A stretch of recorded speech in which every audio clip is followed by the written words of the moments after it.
If you're in the room here in New York, welcome. Please check your cell phones to please silence them so we don't have any interruptions.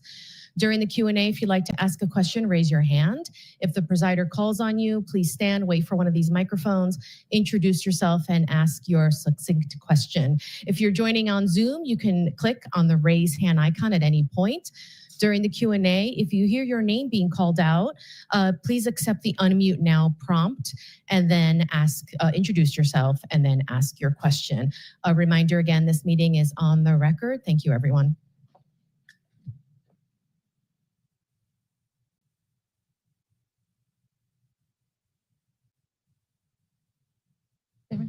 Thank you very much. Welcome everyone to today's Council on Foreign Relations meeting called A New Vision for America's National Security. My name is Nick Schifrin. I'm the Foreign Affairs and Defense Correspondent for PBS NewsHour, and I'll be presiding over today's discussion. Welcome to everyone here in New York, and also to the 400 members that are on Zoom joining us virtually. Senator Slotkin does not need much of an introduction. She brings a unique resume, as we all know, former CIA analyst who served alongside U.S. troops in Iraq, former Assistant Secretary of Defense for International Security Affairs, for the last 8 years, an elected politician. We'll try not to hold that against you. Like me, like so many people our age, forgive me for aging us, we were here in New York on 9/11. And that has changed her life and so many of our lives. So without further ado, Senator Slotkin, the floor is yours.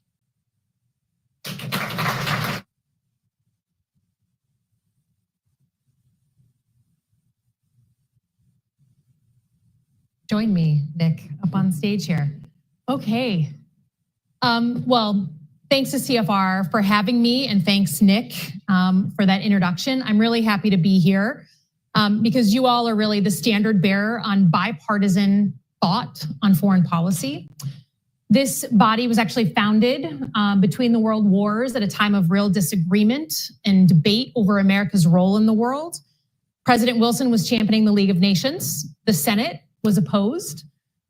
Ordinary Americans were split. This council emerged from that lack of consensus to answer one fundamental question: how should America engage the world to keep us safe? Today, we're faced with a similar question, and it feels appropriate to try and answer it here with all of you. This is personal to me. As you heard, by training, I am a national security professional. I'm also what we now call a 9/11 baby. I happened to be in New York City on my second day of grad school when 9/11 happened. It completely changed my life. I was recruited by the CIA and served 3 tours in Iraq alongside the military, before serving at the Pentagon and the White House under 2 presidents, 1 Republican and 1 Democrat. Here's what that experience taught me. A national security worth its salt must do 2 things. First, protect US citizens, the homeland, and our way of life. And second, advance American prosperity. That's it. But that's easier said than done. In the years since I left the Pentagon, the world seems increasingly chaotic, contested, and out of control. Authoritarian powers are on the march, coercing smaller neighbors. A full-blown revolution in technology is underway. Institutions we all grew up with are fading. The global economy is fragmenting. We all know, especially in this room, that the old playbook isn't working, and we don't yet know what the new playbook looks like. President Biden nibbled at the margins of this playbook. President Trump is burning it all down, the good with the bad. With all that noise, it's easy to spend all our time on the issues of the day. Troops, American troops in US cities, Ukraine, Gaza. But for our safety over the next 50 years, we have to think longer term. Because if I've learned anything as a CIA officer and a Pentagon official, if you don't give the future a seat at the table, you make America less safe. So let's get back to basics. To do that, I went to what most in this room would probably think is an unlikely source, Michiganders. Since 2017, I've been representing the greatest state in the union, Michigan, in Congress, first in the House and now in the Senate. I often feel like I have 1 foot in the national security world, 1 foot in my life in Michigan. So when I decided to give this speech, I wanted to do something that most national security types wouldn't think was important, reach out to regular Michiganders and get their thoughts on the subject. Last month, I held town halls on national security in Benton Harbor and Troy, Michigan, with people across the political spectrum. For 90 minutes each, we talked about what they saw as the greatest threats to their safety and prosperity and what they expect from their government. Here's what I heard. First and foremost, economic stress is impacting every aspect of their lives. No matter what we're talking about, our discussions veered into the cost of living, trade, tariffs, and how US policies could hurt the already struggling economy. Michiganders across the board saw China as the single biggest threat to American economic security. To them, China owns everything. The clothes on our backs, the phones in our pockets, our treasury, our debt. And in the words of one Michigander, when you have someone entrenched in your own house, how you deal with them is very important. Second, technology is putting our citizens on the front lines, and the government isn't doing enough to protect them. From social media to AI to cyber attacks, tech threats were top of mind for everyone who attended those sessions. One Michigander said it well, warfare is still on the ground, it's still rockets, but it's also changed. Cyber warfare can be just as brutal. Their bank accounts, their hospitals, their kids' data. Everyone had a personal story of being hacked or ransomed. On AI, most seemed to know it's coming, but they didn't know what it meant for them. They heard AI can do some good things, but they also feel a new round of job loss, which we've seen firsthand in Michigan. Regardless of the type of technology, Michiganders feel utterly unprotected, like the government was shrugging their shoulders on these threats. That's a direct quote. Some folks brought up President Trump's approach to burning things down. For most, to be honest, the jury is still out. And there's a message in that ambivalence. Many Americans have lost confidence that we know what we're doing abroad. And they have good reason to feel uneasy. They've seen and fought the forever wars in Iraq and Afghanistan. They see support to Ukraine and Israel without resolution, all while the middle class is suffering at home. While most Americans still genuinely believe in a strong American role in the world, there's no mistaking that there's a trust deficit after the last 20 years. Before I move on, I just want to flag what didn't come up in those town halls. Traditional security issues like missile defense, nuclear weapons, and major terrorist attacks were not top of mind. Michiganders still expect their government to protect them from those things, but as a rule, they're focused on their pocketbooks and their kids. I'd count this, frankly, as a victory. For all our faults, we should be proud that for almost 80 years, we haven't had another world war or a nuclear exchange. And despite how President Trump paints those who work in national security, we should continue that critical work. So that's what I heard from Michiganders. And while they may not use fancy language, it's clear that they understand warfare has changed. So informed by them, I'm going to focus on three big things that, if we get right, will define American security for the next 50 years.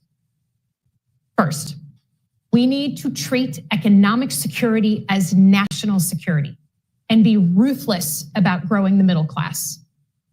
Second, we need to win the tech race, just like we won the nuclear and space races. That's especially true for AI. And third, we need to fundamentally rethink how we protect Americans since they are now on the front lines. First, on economic security. We need to treat economic security as a national security priority because it is. I believe in my bones that the existential threat to the United States is not coming from abroad, it's the shrinking middle class here at home.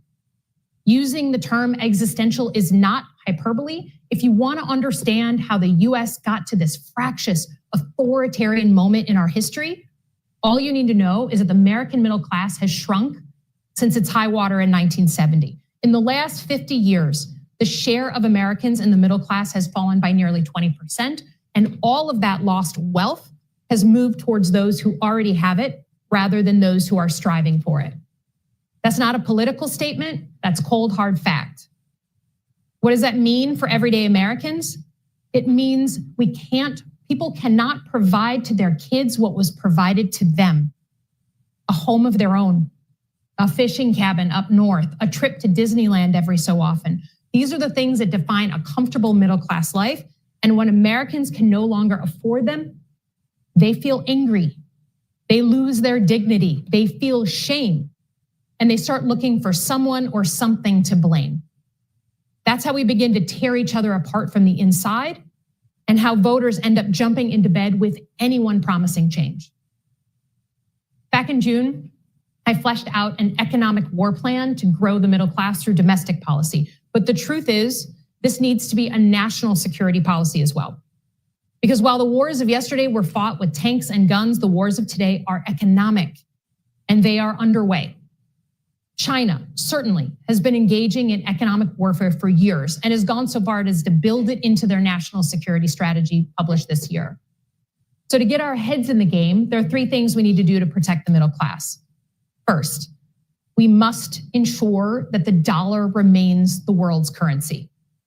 We built the global financial system after World War II, and we have deeply benefited from molding that system in our own image. Dollar dominance means lower interest rates for things like mortgages and car loans, more valuable 401ks, cheaper imports, and lower inflation. But right now, the dollar is being undermined largely by our own actions. Trump's efforts to bend the Fed to his will, his sloppy tariffs, and a self-generated trade war. Already, the dollar's value has fallen more in the last 7 months than in the last 50 years. Countries are looking for alternatives. This all plays directly into the hands of China, who wants to run, obviously, the world on their currency. So we need a comprehensive plan to maintain the dollar as the leading global currency.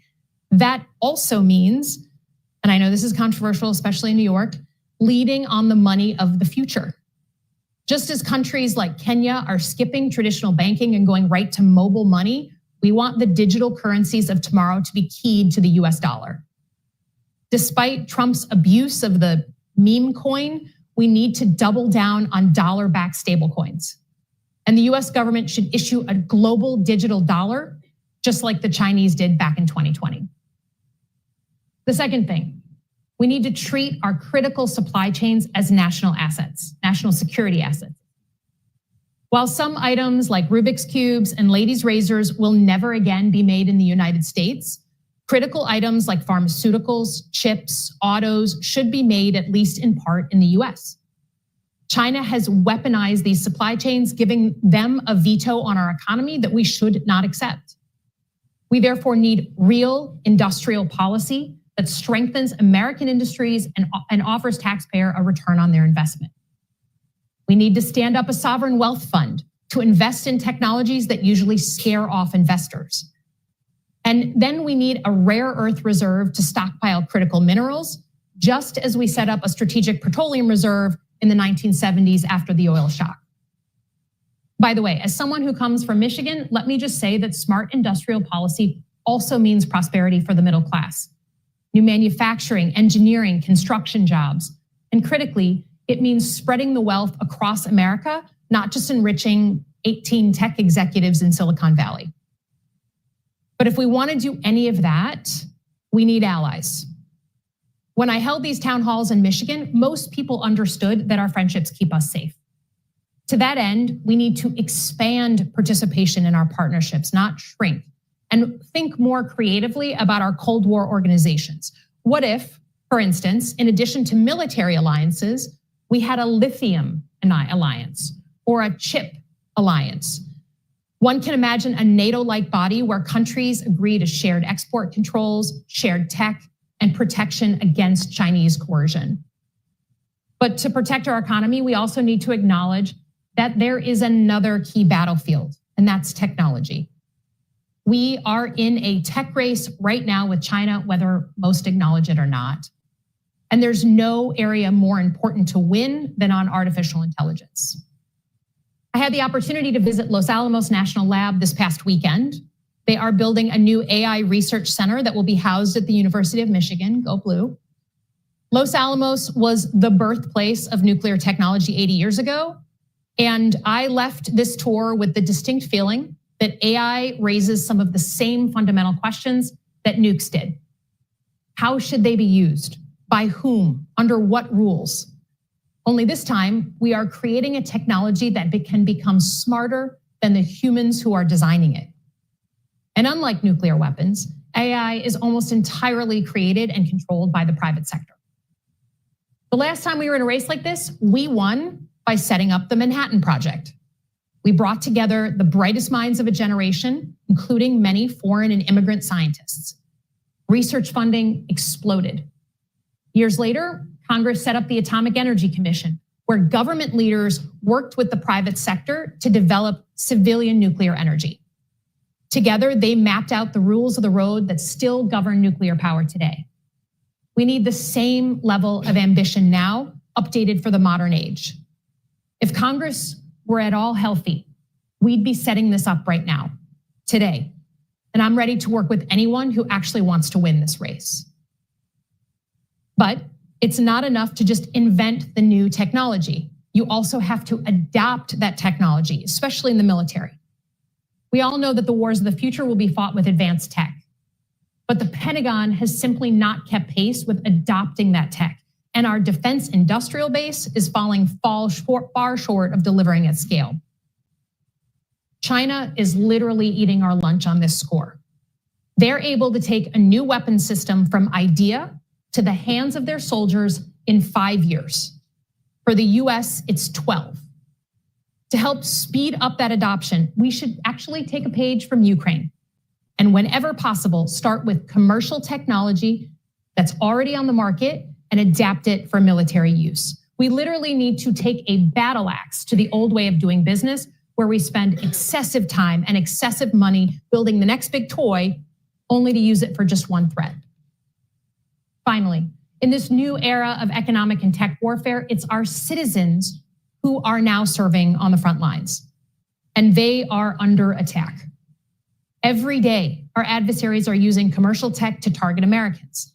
Some of those attacks are on American individuals or businesses, scamming seniors or hacking schools. But other attacks are on our infrastructure. The Chinese government putting malware into our water treatment plants or hacking every single phone in America. A Russian group hacking our oil pipelines and shutting off gas to the eastern seaboard. These attacks target our civilians in an attempt to effectively make us go blind, deaf, and dumb. Make no mistake, these are homeland attacks, and AI will only make it worse. It's therefore critical that we reorient the government to protect our citizens at home. We need to train a cyber national guard that deploys to help prevent or respond to attacks. We also need to go after these criminals at much higher rates by equipping and resourcing the FBI and DoD to take down their operations abroad. And on the national level, we need a new vision of homeland security, updated from my era of 9/11, with new playbooks, new authorities, and new capabilities to protect Americans from digital warfare. We have the most sophisticated hacking tools in the world, so instead of being scared to use them, we need to fight back and hit our enemies where it hurts. If China is going to target our power grid and local water systems, we need to take offline the servers they are using to do that. And if a cyber attack in the US causes the same damage as a physical strike, we need to treat it as an act of war. To sum up, we need economic security be a national security priority. We need to get our ass in gear on the tech arms race, particularly on AI. And we need to protect Americans at home from these new threats. We do that, and we have a good shot at protecting American security and prosperity into the future. This will require a fundamental reorganization of the way we look at national security work, and old habits die hard. But our security, once again, depends on our ability to change and adapt. To that end, let me put in one final plug. Our entire national security approach, what we all grew up with, is based on the National Security Act of 1947. It created the Department of Defense. It created the CIA. It was an incredibly important document at the time, and that reorganization helped us win the Cold War and the space race. But we're long overdue for change. The good news is that we have a rare moment of opportunity here. Trump is indeed burning everything down. But instead of snapping back to the old way of doing things, we have to build something new out of the ashes. I am not naive. I know we have real problems right now, but a real lack of leaders that are focused on the future is a problem. If leaders are able to rise above their partisanship, America still has a really good hand to play. We still have the best workers, the best researchers, the best innovators in the world. Our economy has been the envy of countries across the globe, and we have a very long history of doing the impossible. That's what this moment demands of us. That's what the American people demand of us, and that is what is our duty to deliver. So thanks so much. Appreciate your time.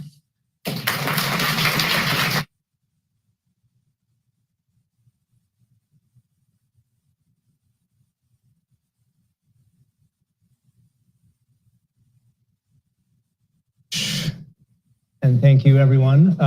We'll take I think we've got about 20 minutes or so that I will take, and then we'll go to the members in the audience as well as online. And what I'd like to do is start big picture, especially on your economic vision, and then kind of zoom in to some specifics. You bet.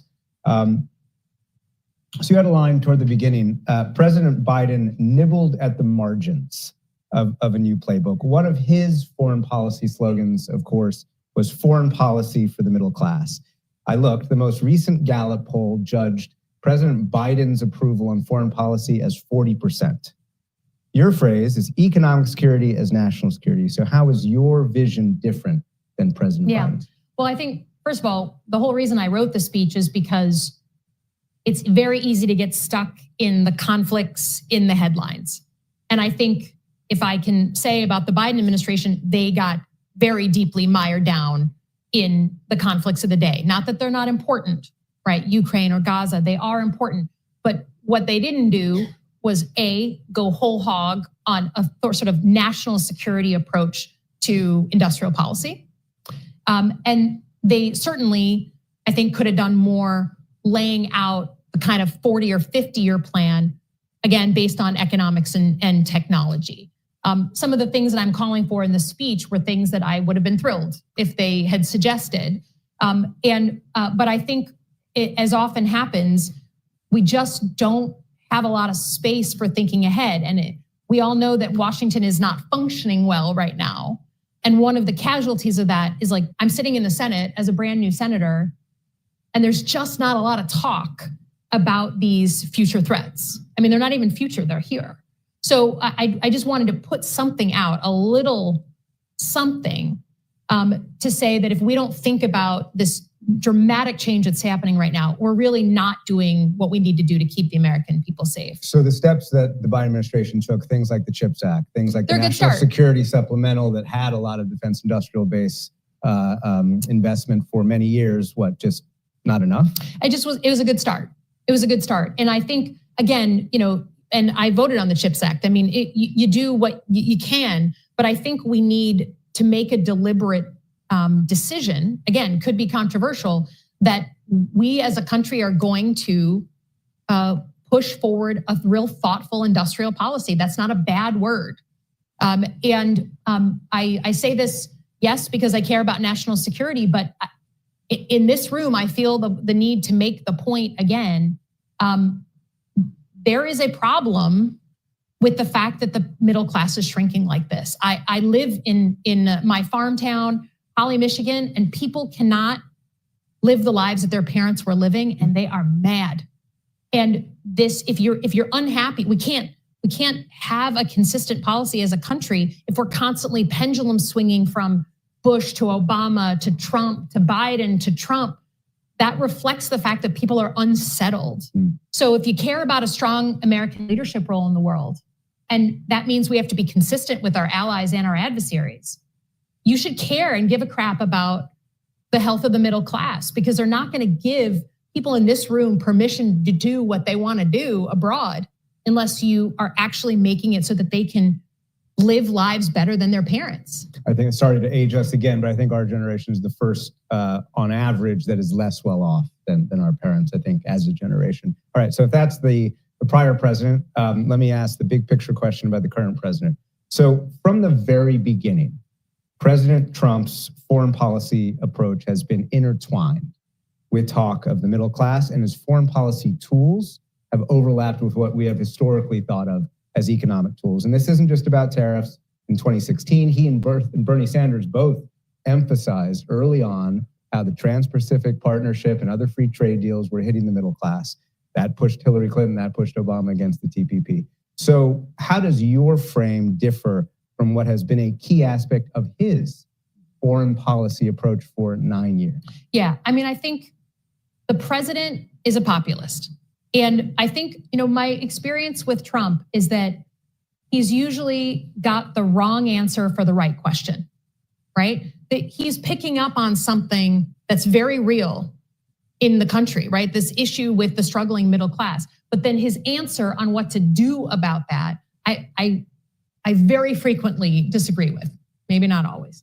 And certainly the sloppiness with which he conducts his economic policy making. Again, people in this room may know better than me. There is some real basic problems with the economic sense that it's making it. And as a representative who very much, I won the tightest Senate race in the country. I won by 19,000 votes out of 5.6 million voters. It was tight, okay? It was a cost of living election, period. And voters voted for whoever they thought was going to put more money in their pockets. He successfully won that campaign because he said he was going to lower costs. And I challenge anyone to tell me what part of your budget has gone down and not gone, in some cases, up precipitously. And this fall, with everyone, including probably everyone in this room, getting notification that their private health insurance is going up by 10 to 15% starting January 1. He is not, whatever he claims to care about, the results do not match what he says he gives a crap about. So let's zoom in. Let's do the economic stuff, the tech stuff, and then the cybersecurity stuff, if I can get through all of it. Global digital dollar. That sounds a lot like a central bank digital currency. Is that what you mean? A government-sponsored coin? Because as you know, the Republicans have emphasized or been pushing a more private solution. Yeah. So we worked on some cryptocurrency legislation that we voted on in the last couple of months. And I think that's, again, a good start on stablecoin. But I do believe that we need a government-issued digital currency. The Chinese did it. I think there's demand for it. It speeds up the commerce. It's cheaper. And like the world is going digital. So we either kind of get in the game or we shouldn't be surprised that it's all ceded to these private entities. So I think we need one. And I think that the government should want one, right? We should, if my premise is that. Although it does have to be an act of Congress. I mean, Jay Powell says this. Let's talk. Yeah, if Congress creates it, then let's do it. Yeah. Right. So I would argue that this administration hasn't always yielded to Congress on things that are congressional responsibilities, but I'm ready to talk. But I think that that's something, if we want to keep up with the pace of change and how so many of our own citizens and citizens abroad are transitioning to digital currencies, then it's just we need to do it. Sovereign wealth fund. Traditionally, these are created by states. Alaska and New Mexico have one. Countries, of course, with some kind of abundance of assets. We usually associate it with oil and gas. And they usually create sovereign wealth funds in order to diversify future revenues. To get off of oil and gas only. It seems to me, though, that the only surplus in the US economically is debt, right? $37 trillion. We're the largest debtor in history. Yeah. So is the sovereign wealth fund a good use of money? And what's it for, if not to diversify future revenue? Yeah, I think it's about placing strategic bets on things that traditional investors see as either too long-term or too risky in some cases. You have to have a return on investment. It has to make sense to the taxpayer, that's for sure. But we often talk about how we don't have enough access to rare earth minerals. That's a huge problem for us, right? China holds that over our heads all the time. But traditional investors would say, well, look, that's such a long lead time. I'm not sure I'm going to invest in that. Or China's flooding the market. They're lowering the price. So it seems like a bad bet. But for us strategically, that could be really important. So I want to make sure that we have options on the table to do really big things and place bets on behalf of the American people that will return investments, even if it's in 20 years, but it's something we know we need. Think about active pharmaceutical ingredients. It is downright scary to me how few of the sort of source materials of our prescription drugs we actually control. It's another point of leverage on us. I think about getting our military, the insulin they need or whatever it is that are required. I think we should be thinking strategically about investing in APIs. That is something that the private sector has shied away from. And so I think the Sovereign Wealth Fund just puts another tool in the toolkit. The president has talked about Sovereign Wealth Fund, of course, usually related to technology. And historically, innovation, entrepreneurial creativity comes from, frankly, anywhere other than the United States government. It sounds like your vision's a little bit different, but the criticism usually is that if the government is picking winners and losers, couldn't that in fact reduce innovation, the very innovation that you're trying to create?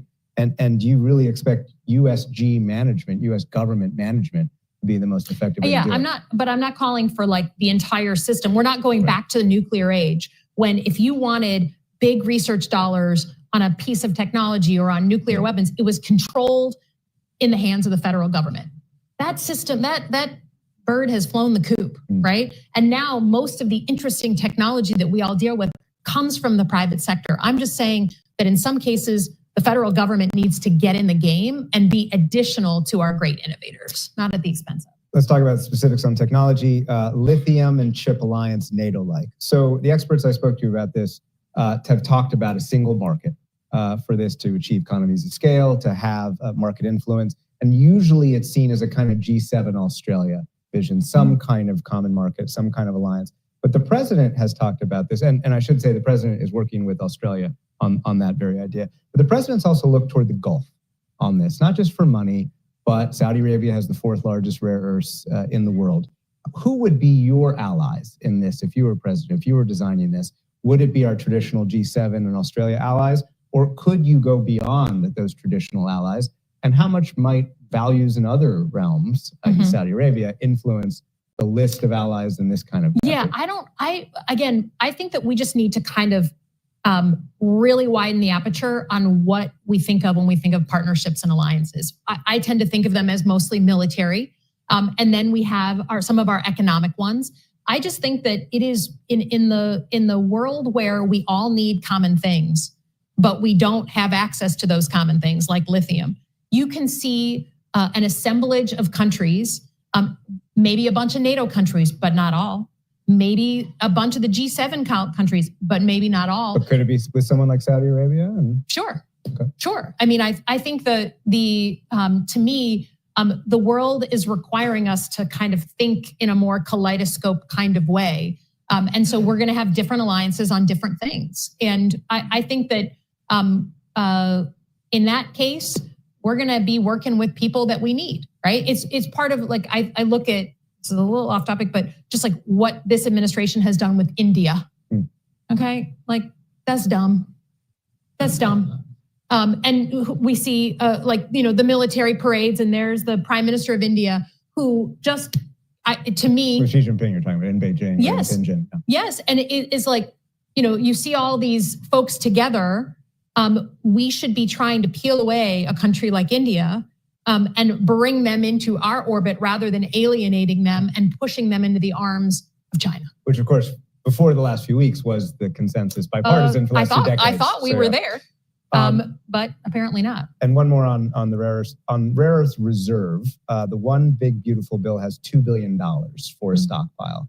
Is that the right approach? Is that just a good start, as you said about the CHIPS Act earlier? I think we have to look at it. I just think that this idea that we need to make, again, can be controversial in a room in New York, but like the free market isn't perfect at preparing us for emergencies, for natural disasters, and certainly for the technological risks that are coming at us right now. And so I do think that some sort of reserve for the things that we need is essential. We just got to look at how to set it up correctly. Let's do cybersecurity in the couple minutes that I have left.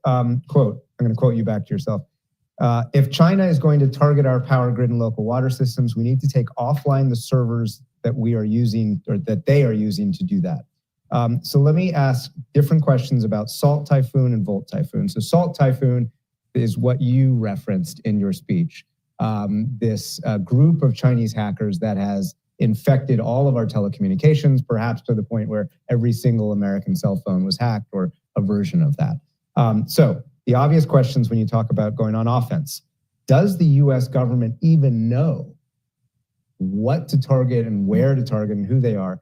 And how do you go on offense, the crucial question about this, and create deterrence rather than escalation? Yeah, well, first of all, let's dispense with the idea that there's any deterrence now on cyber threats, right? And there is no one sitting in Beijing or in Moscow being like, I wonder what the Americans will do if I go into every single cell phone in the country.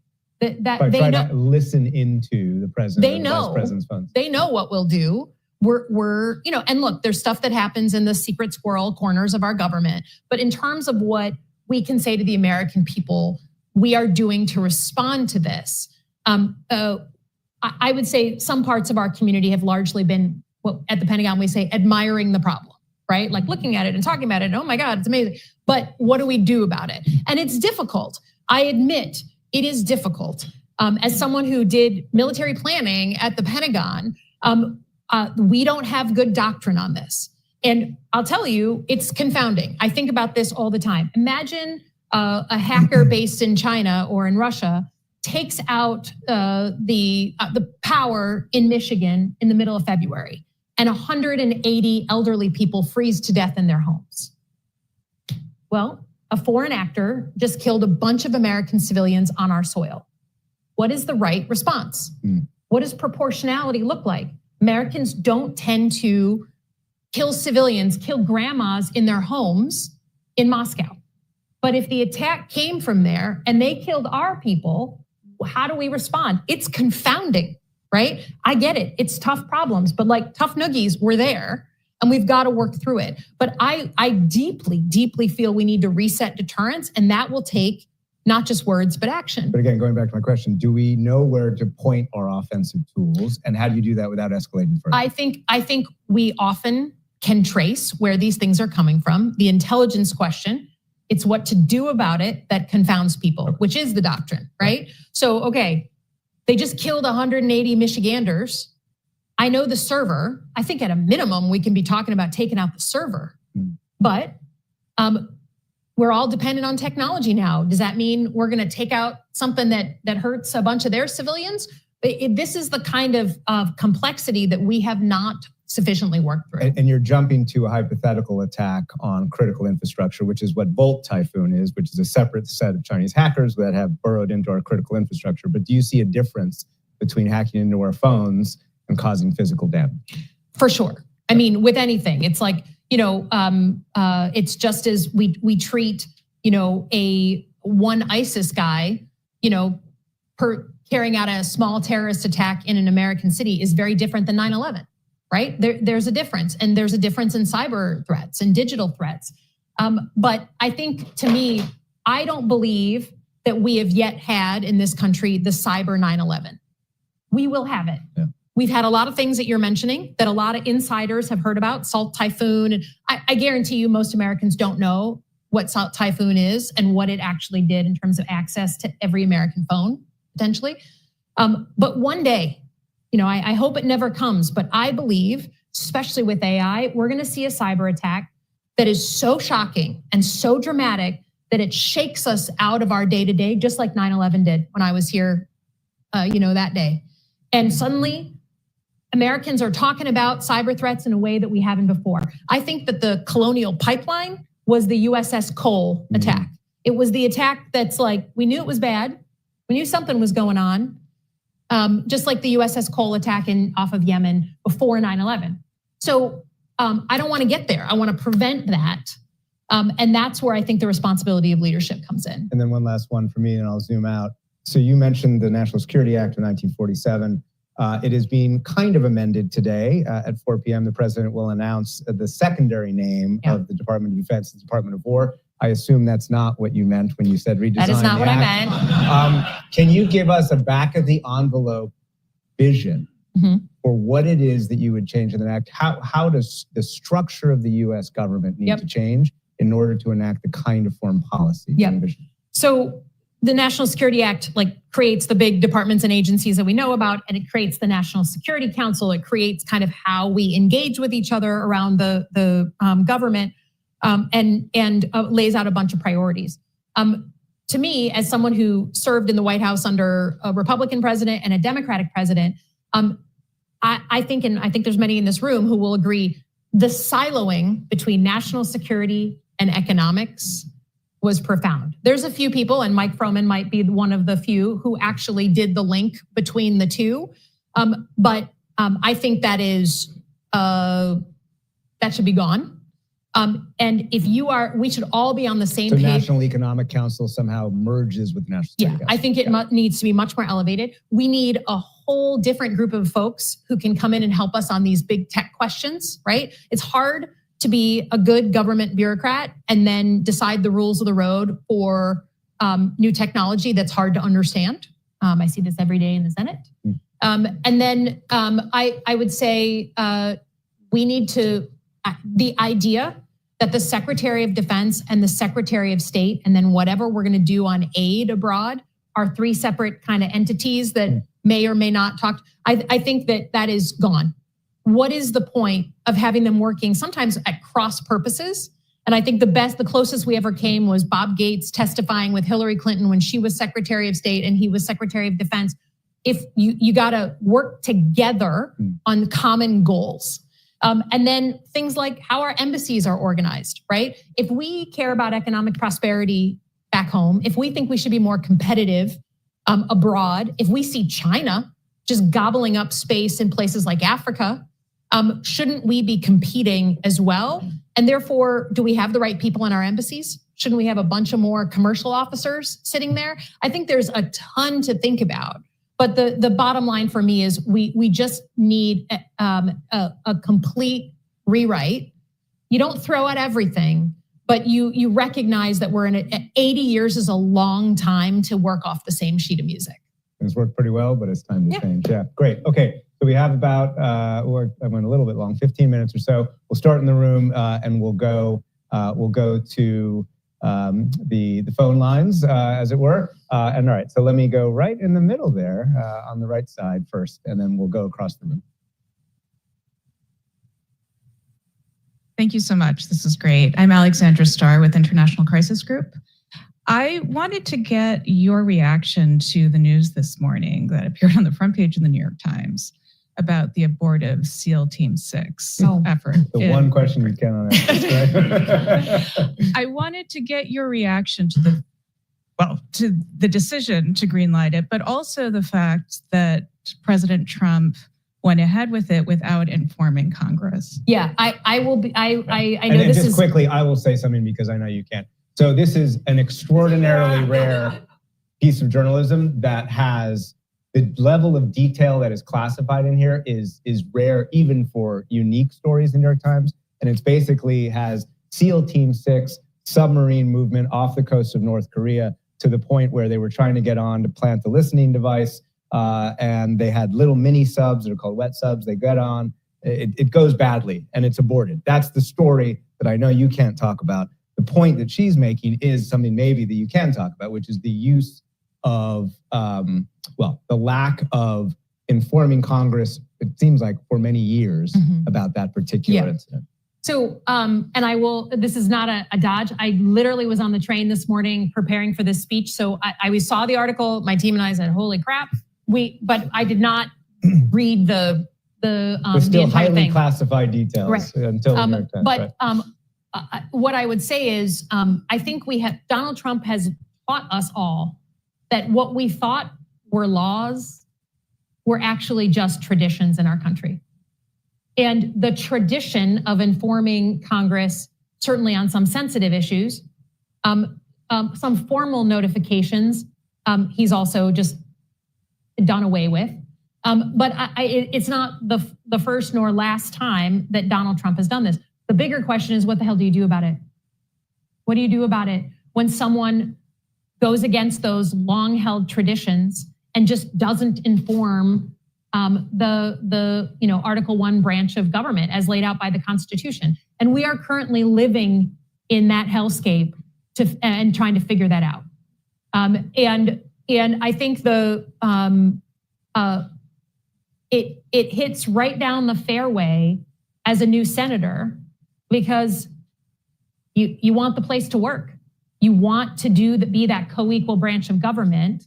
And between that and so many other things that he's doing, it is clearly confounding the other branches of government on how to deal with someone like this. And Trump 2 is a lot different than Trump 1. All right, let's go to this side of the room. I saw someone right there in the middle as well. Yeah. I just have to say, this man with white hair right here is my professor. He was my professor and the head of my international security program at Columbia that got me into this crazy life. So you may have to. All right, we may have to, absolutely. So yeah, the gentleman who's just raising his hands now, and then we'll come back to your old professor. Hi, my name's Hall. I'm a startup founder. I drive a Michigan assembled vehicle. Many years ago, I was a tank commander. My vehicle was American made in Ohio. But these days, we can't fulfill our tank productions on time because the industrial base is hauled out. As you know, our Navy ships are all behind schedule, and we are in the position of asking South Korea to teach us how to make shipping. There's probably more people here than master tool die experts within the United States. What do you say we need a Manhattan plan to reindustrialize America? What does that look like for you? What do the outcomes look like? And just a fun one for you, how do you think Michigan has a role to play? Okay. I'm a Notre Dame fan, Thank you. not a I'll Michigan pay you fan. later for that question. Thank you. 100% that you are right. And I think Ukraine really laid very, very bare how thin our defense industrial base was. In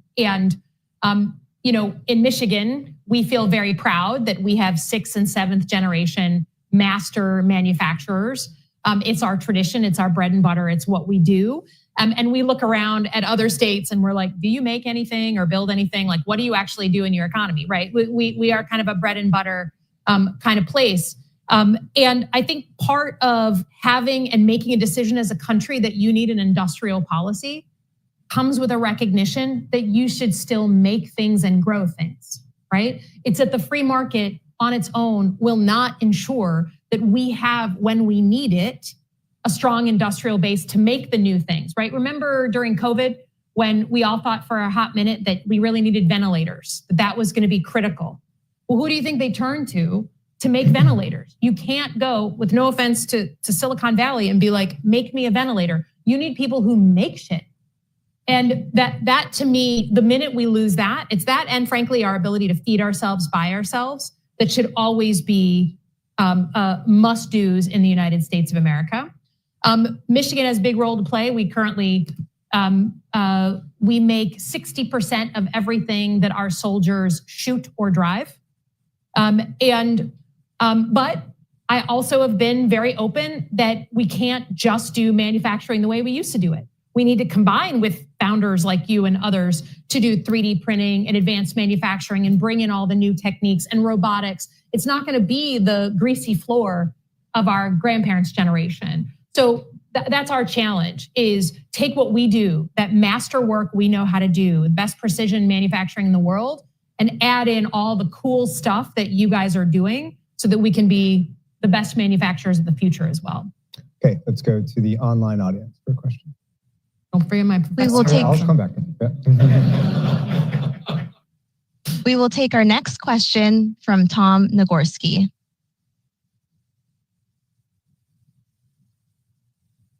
Mr. Nagorski, please accept the unmute now prompt. We've all forgotten after COVID. Former boss. How to unmute. By the way, Tom Nagorski, former boss of mine. So we're going to do a former professor. Tom, we can't hear you still. We will take our next question from James Siebens.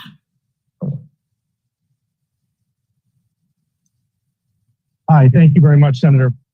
I want to build on your response to the first question and sharpen it a little bit and ask what you and or your colleagues in the Congress intend to do to restore and enforce Congress's constitutional war powers. Yep. So I would say just to tell a little bit of the behind the scenes, there is certainly debate going on, certainly among Democratic leaders, on how to respond to Trump. I don't think it's a secret that Democrats are on their heels since Trump was elected and haven't found their footing. But behind closed doors, the debate is no longer the 2017 debate, progressive versus moderate Democrat, right? Are we gonna go progressive or gonna go moderate?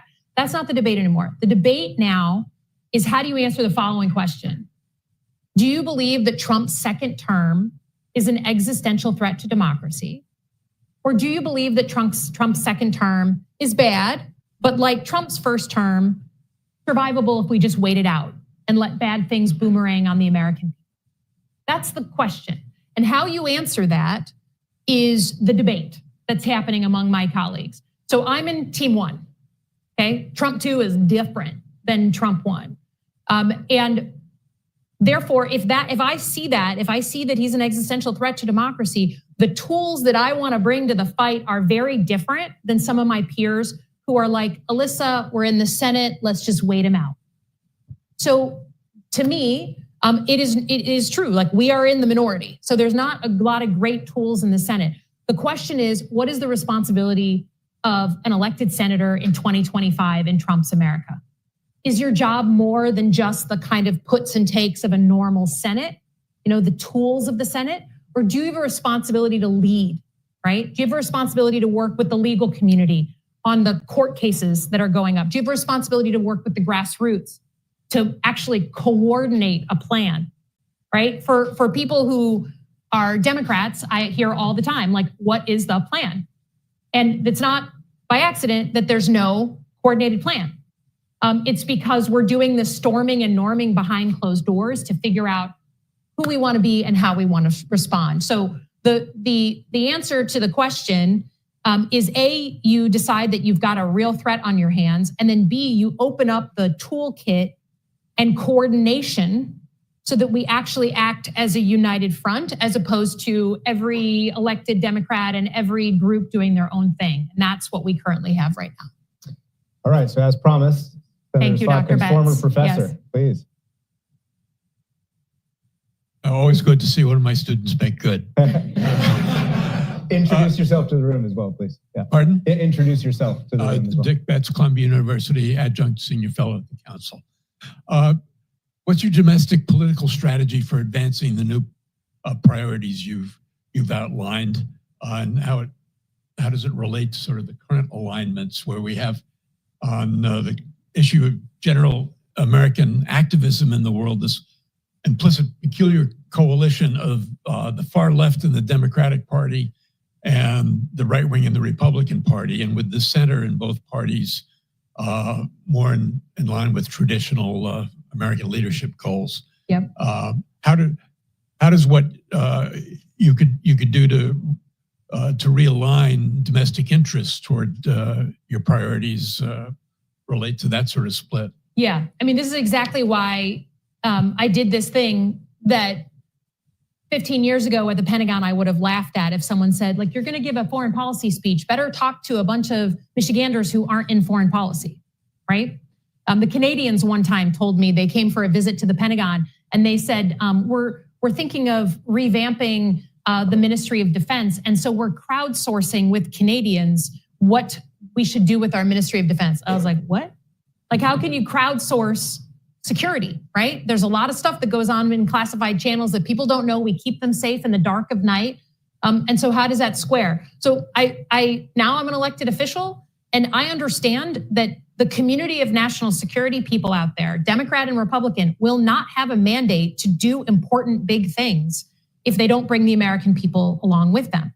And national security people haven't had to talk to normal people in middle America in order to get that mandate. And now they do, because the left and the right are saying the same thing. Whenever the left and the right say the same thing, your ears should prick up, that is something that's saturating. I wanted to start with those Michiganders because I wanted to connect what people in this room do with the things they give a crap about. And this is why the economic piece is essential. They will not give us a mandate to do anything if they're not seeing themselves and their kids succeed.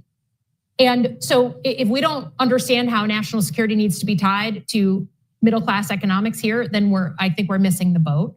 And I think the good news is what I heard over and over again, even from people who were really pissed about what America does abroad, either with the cost in blood or the cost in treasure, is they still want America to lead. They still, any day of the week, want American leadership over Russian leadership or Chinese leadership. They want us to have that role, right? That they grew up on, of us from our values leading. That's a good thing, but we got to earn their trust back. And we do that by saying we're going to shape our foreign policy around the things that make you safer and more prosperous. And that's why I talk about economics and I talk about tech and I talk about protecting them at home. I think we can get to one more question. Yeah, right here in the middle. Yeah, right there. Hi, I'm Shinian from Corvex, an investment firm. My question is, if you look back at the Cold War, defense spending as a percentage of GDP remained, it was much higher than it is today. Can we achieve all the priorities you laid out in the current construct, or do we need to increase defense spending meaningfully? And then how do we pay for that if we do? Yeah, so I worked at the Pentagon, I think 7.5 years. Anyone who tells you there's no fat on the bone at the Pentagon hasn't served at the Pentagon. I mean, there are places to cut, right? So I'm a big believer in strong defense spending, but let's also be honest that not every single pocket of the Pentagon still needs to be funded and staffed at the same level. Again, Trump, he's almost always got the right question, but he gives the wrong answer, right? So, but I do think that the top line of the budget is one thing. What is almost always just as difficult is that we do budgets now in if we can get it, a one-year chunk. The Pentagon needs longer lead times. The investments, think about anyone who does investing. If you only know what your budget is once a year, or maybe even every 6 months, it's very hard to place important strategic bets and do big things. So while I want to be in my oversight role on the Armed Services Committee, I want to be in the knickers of the Pentagon, making sure that they're spending their money well. I also want to give them the freedom to think more long-term and give them longer, a 5-year budget cycle. And certainly the Chinese are doing that, right? They're giving them plenty of time to think about their budget over a decade at a time. So yes, strong spending. Yes, a little ruthless belt tightening. We may not need every big weapon system that happens to be a jobs program in someone's state, okay? There is a little bit of a Bermuda Triangle between the Pentagon, the prime contractors, and Congress. And what it ends up doing is everyone takes their piece of the pie, and it's hard to do the big strategic turns that we need to do as technology comes into our military. So there's a lot of issues. Top line is it's too simple to be raise the top line. Yeah. Senator Slotkin, thank you very much. Thanks, everybody. Appreciate the time. Thank you. Thanks so much.